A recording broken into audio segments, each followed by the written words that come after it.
आज के लेक्चर में हम बात करेंगे राइबोसोम के बारे में। राइबोसोम क्या है बच्चों? राइबोसोम एक सेल ऑर्गेनेलिज है। क्या है? सेल ऑर्गेनेली, जिसके बारे में हमने पहले पढ़ चुके हुए हैं। तो राइबोसोम एक सेल ऑर्गेनेली का पार्ट है, जिसमें से हम पढ़ेंगे ये क्या है, ये कहाँ से कहाँ पे प्रेजेंट है, या कहाँ से आई और इसका फंक्शन क्या है। तो सबसे पहले ribosome is a cell organelle.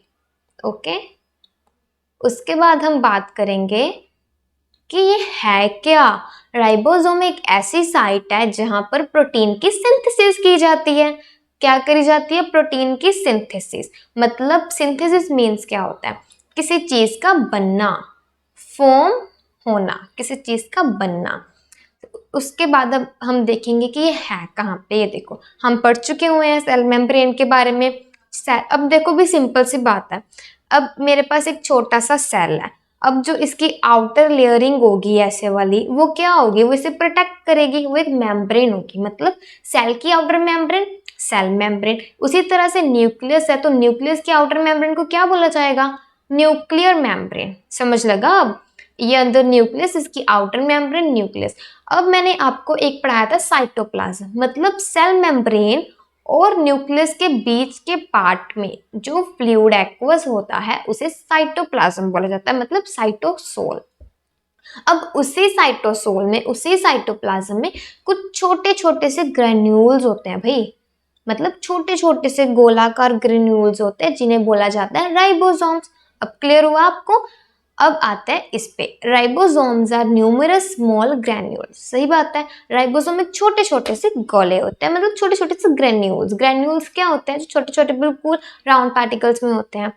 उसके बाद एक आइदर स्कैटर्ड फ्रीली, या तो फ्रीली घूमते हैं। ये देखो, कोई एक यहाँ पे है, एक यहाँ पे, एक यहाँ पे, ये फ्रीली घूम सकते हैं। और अटैच्ड कहाँ पे होते हैं? एंडोप्लाज्मिक रेटिकुलम की मेम्ब्रेन के साथ।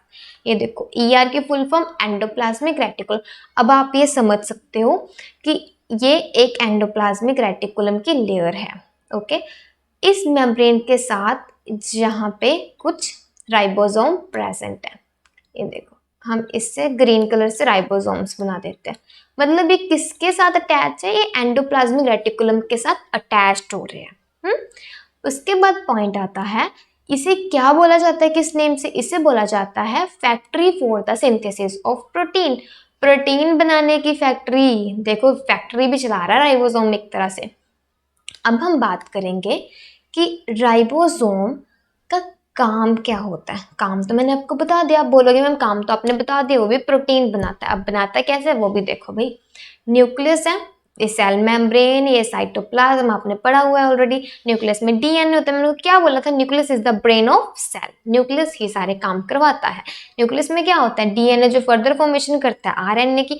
और आरएनए के बाद क्या होता है? आरएनए के बाद एमआरएनए फॉर्म होता है। एंड आफ्टर दैट जो यहाँ पे प्रोटीन होता है, मतलब जो राइबोसोम होता है, वो एक प्रोटीन चेन बनाता है। उसके बारे में आप आगे फर्दर समझोगे कि कौन कौन सी प्रोटीन चेन्स बनती है। तो इतना आपको क्लियर हुआ। हम आगे मूव करते हैं, जिसमें से अब हम थर्ड कैटेगरी पढ़ेंगे सेल ऑर्गेनेली की, माइटोकॉन्ड्रिया। ये एक सेल मेम्ब्रेन बाउंड होता है। सेल मेम्ब्रेन बाउंड मतलब सेल मेम्ब्रेन का ही पार्ट है। सेल मेम्ब्रेन नहीं बच्चों, सेल ऑर्गेनेली का पार्ट है। ओके, सेल ऑर्गेनेली का यह एक पार्ट है, मतलब जो कि एक सेल मेम्ब्रेन के अंदर होता है। ये सेल मेम्ब्रेन है, ये सेल है, इसके अंदर ही ये प्रेजेंट है। अब इसका काम क्या है? यहाँ पे लिखा हुआ है the cells energy produce. Produce मतलब क्या होता है? किसी चीज को पैदा करना। तो माइटोकॉन्ड्रिया क्या है? ये एनर्जी को पैदा करता है। ठीक है, अब इसका थोड़ा इंफ्रास्ट्रक्चर पढ़िए। इसका स्ट्रक्चर कैसा होता है? ये स्फेरिकल होता है। अब स्फेरिकल मतलब कुछ इस तरह से, एक तो ना राउंड ऐसे होता है, स्फेरिकल होता है थोड़ा रॉन्ग। रॉन्ग मतलब थोड़ा लॉन्ग, थोड़ा लॉन्गिट्यूडनल वे में चले जाना। Road shaped, you know very well, कुछ इस तरह से। थ्रेड लाइक बॉडीज, भाई धागा, नॉर्मल धागा उसकी तरह की बॉडीज होती हैं। अब बोला गया है कि they are mirror double walled pack, मतलब कि डबल वॉल्ड होगी, मतलब दो लेयर्स होंगी इसमें। वो हम आगे देखेंगे। एक होती है इनर वॉल, जिसमें कि फिंगर लाइक प्रोजेक्शन होती है, वो हम आगे देखेंगे। उसे क्या बोला जाता है? क्रिस्टे। अब these are sites where cell, अब यही वो साइट है भाई जहाँ पे सेलुलर रेस्पिरेशन होती है। सेलुलर रेस्पिरेशन क्या होती है? Intake outtake. हमारी रेस्पिरेशन क्या है? ब्रीदिंग ब्रीदिंग करना, राइट, हमारी सांस लेना और सांस छोड़ना। ऐसे भी सेल को भी तो काम होता है, सभी पार्ट बाहर जाएगा अंदर आएगा, उसे भी तो जरूरत है ना सेलुलर रेस्पिरेशन की। अक्कर टू रिलीज एनर्जी, जब सेलुलर रेस्पिरेशन होती है तो एनर्जी रिलीज होती है।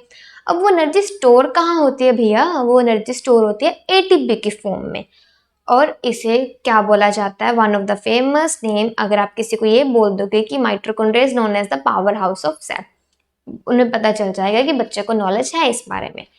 अब हम देखते हैं इसका स्ट्रक्चर। ये देखो राइबोसोम मैंने आपको पढ़ा चुके हूँ, छोटे छोटे ग्रेन्यूल्स, ये देखो ये ग्रेन्यूल्स को भी इन्होंने मार्क किया हुआ है।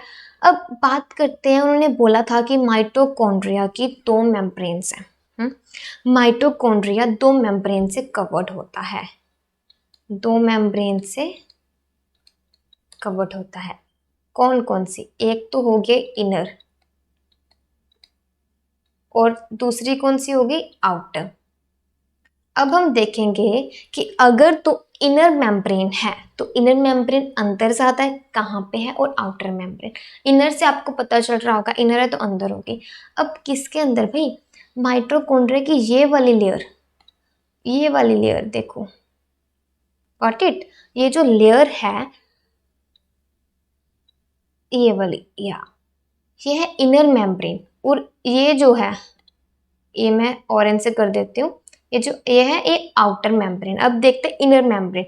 इनर मेम्ब्रेन में क्या है, ये फिंगर लाइक प्रोजेक्शंस बनी हुई है। अब देखो फिंगर कैसे बनाते हैं भाई, हाथ को कैसे बनाया जाता है, ऐसे बनता है ना हाथ, कुछ 1 2 3 4 भाई, मेरी तो इतनी उंगली ना, ये देखो कुछ इस तरह से ये ऐसे हाथ बनाया जाता है। तो ये भी तो एक फिंगर लाइक प्रोजेक्शन ही हो गई, 1 2 फिर ऊपर के नीचे के, it's like a finger like projection.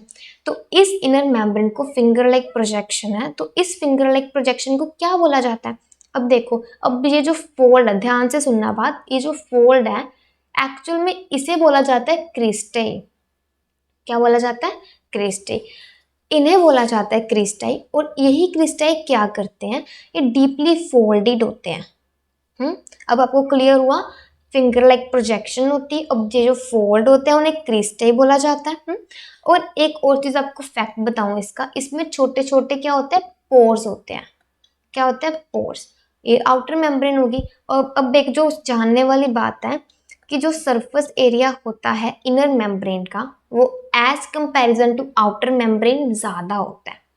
Surface area as compare to surface area of outer, ठीक है। इनर जो मेम्ब्रेन है उसका सरफेस एरिया ज्यादा होता है एज कंपैरिजन टू आउटर। अब आप सोच रहे होंगे मैडम ऐसा क्यों भाई, ऐसा क्यों है, इसलिए बच्चों क्योंकि जो सरफेस एरिया इनर मेम्ब्रेन का, वहां पे क्या है, पोर्स। अब ये पोर्स भी तो स्पेस ऑक्यूपाई करते हैं, बाहर पोर्स नहीं है, अंदर इन पोर्स के कारण ही स्पेस ज्यादा कवर अप होती है, इनका सरफेस एरिया ज्यादा बचता है। गॉट इट, ये आपको समझ लग गया होगा। अब उसके बाद अगर हम बात करें एनर्जी, चलो आपको ये दोनों चीजें क्लियर है, हमने ये पढ़ा स्ट्रक्चर के बारे में। ये देखो डीएनए यहाँ पे प्रेजेंट है भाई, डीएनए होना तो ऑब्वियस सी बात है। अभी मैट्रिक्स क्यों बोला गया, मैट्रिक्स मतलब एक फॉर्मेशन होना। एटीपी सिंथेस पार्टिकल भी है इसमें, वो क्यों है, क्या बोला था मैंने आपको, जो एनर्जी है वो किस फॉर्म में स्टोर होती है, एटीपी की फॉर्म में। गॉट इट, एनर्जी स्टोर होती है एटीपी की फॉर्म में। तो अब एटीपी का जानेंगे, मैं आपको नेक्स्ट स्लाइड में इसको पूरा कवर अप करती हूँ। जैसे कि अगर हम बात करें, ये देखो अब माइटोकॉन्ड्रिया के अगर फंक्शन की बात करें, इसमें एंजाइम्स भी कंटेन होते हैं। इसे पावर हाउस क्यों बोला जाता है, वो भी एक क्वेश्चन है, उसको भी मैं आपको अच्छे से एक्सप्लेन करूंगी। अब जैसे कि इसमें होते हैं एंजाइम, माइटोकॉन्ड्रिया क्या कंटेन करता है, एंजाइम। दूसरी चीज, अब कैसे देखो, फूड स्टफ है, खाना, फूड या फिर आप कोई भी स्टफ ले लो, जब उस फूड को लिया जाता है, इनटेक किया जाता है, तो उसकी क्या की जाती है, ऑक्सीडेशन। क्या करवाई जाती है, ऑक्सीडेशन।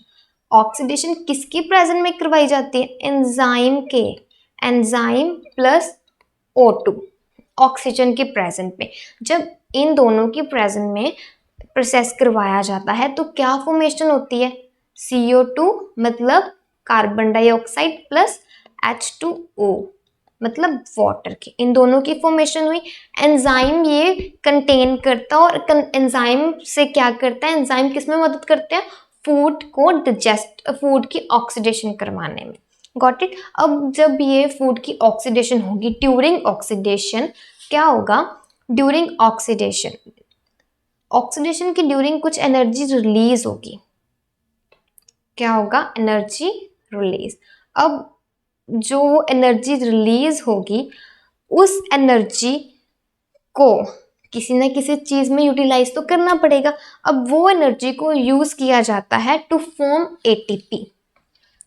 इस एनर्जी को यूटिलाइज किया जाता है किसमें, utilised to form ATP, ATP form करने के लिए, समझ लगा। अब जब ये एटीपी फॉर्म हुआ है, एटीपी फॉर्म हो गया, एटीपी फॉर्म हुआ, आफ्टर दैट इसे रिलीज करवाया जाएगा। मतलब एटीपी, देखो एटीपी को बनाने के लिए इन्होंने उस एनर्जी का यूज़ किया। अब एटीपी की रिक्वायरमेंट क्या है भैया, एटीपी को रिक्वायर क्यों किया जाता है, एटीपी हमें क्यों ज़रूरी है, पहले इसके लिए आपको ये पता होना चाहिए एटीपी का दूसरा नेम क्या है। एटीपी का फुल फॉर्म क्या होती है, adenosine triphosphate, adenosine triphosphate. Got it. अब इसका दूसरा नेम क्या है, इसे एनर्जी करेंसी बोला जाता है। क्या बोला जाता है, एनर्जी करेंसी। अब देखो आपको इससे क्लियर हो रहा होगा, अगर इसे एनर्जी करेंसी बोला जाता है तो एनर्जी करेंसी का क्या काम होता है, एनर्जी किसके लिए रिक्वायरमेंट होती है, एनर्जी की मैकेनिकल वर्क करने के लिए। हम कोई भी काम करेंगे उसके लिए हमें एनर्जी की तो ज़रूरत पड़ेगी ना, ठीक। उस वर्क को करने के लिए या फिर किसी भी केमिकल रिएक्शन को करवाने के लिए इस हमें एटीपी की ज़रूरत पड़ती है। अगर सेलुलर रेस्पिरेशन की बात करें उसमें भी जो एटीपी होता है वो हेल्पफुल है। Got it. सेलुलर रेस्पिरेशन से आप क्या समझते हो, जैसे कि ये एक सेल है, यहाँ से CO2 बाहर जाना, यहाँ से CO2 का अंदर आना, किसी प्रोडक्ट का बाहर जाना, ऑक्सीजन का बाहर जाना और CO2 का अंदर आना, कुछ ऐसे समझ लगा आपको। जैसे ऑक्सीजन का बाहर जाना, कार्बन डाइऑक्साइड का अंदर आना, मतलब इनटेक और आउटटेक, ऐसा काम होना। अब मैंने आपको एक बात बोली थी, पावर हाउस ऑफ सेल क्यों बोला जाता है। इस पूरे प्रोसीजर में मैंने आपको कुछ बताया है कि जब फूड की ऑक्सीडेशन करवाई जाती है तब एनर्जी रिलीज होती है। अब वो एनर्जी रिलीज होने के बाद उस एनर्जी को स्टोर करना, वो एनर्जी रिलीज हुई, उस एनर्जी का यूटिलाइज करना एटीपी बनाने में। तो पावर कहाँ गई, एटीपी में। एटीपी क्या होगी, एनर्जी करेंसी। समझ लगा। फूड में ऑक्सीडेशन करवाई, ड्यूरिंग ऑक्सीडेशन कुछ एनर्जी रिलीज हुई, माइटोकॉन्ड्रिया का काम क्या है, उस एनर्जी को यूटिलाइज करवाना फॉर्म एटीपी बनाने में। अब एटीपी क्या करता है, वो एक बैग है जो अपने आप में सब कुछ स्टोर कर लेता है। Got it. जब वो स्टोर करता है तो हम उसे यूज कहाँ पे करते हैं, सेलुलर रेस्पिरेशन में भी करते हैं। दूसरा, जब हमें हमारे सेल्स हमें हमारी मदद करते हैं, जब हमें कोई मैकेनिकल वर्क करना हो, हमें तो एनर्जी की चाहिए ना, तो उस टाइम पे हमें एनर्जी किससे मिलती है, एटीपी के थ्रू। Got it. अब आपको ये क्लियर हो गया होगा। तो जैसे कि यहाँ पे डबल वॉल्ट से भी आपको क्लियर होगा, डबल वॉल्ट क्या है, इनर मेम्ब्रेन और आउटर मेम्ब्रेन। ये देखो डबल वॉल है ना, एक इनर और एक आउटर, इसका मतलब डबल वॉल बैग की तरह वर्क करता है ये सारा। Got it.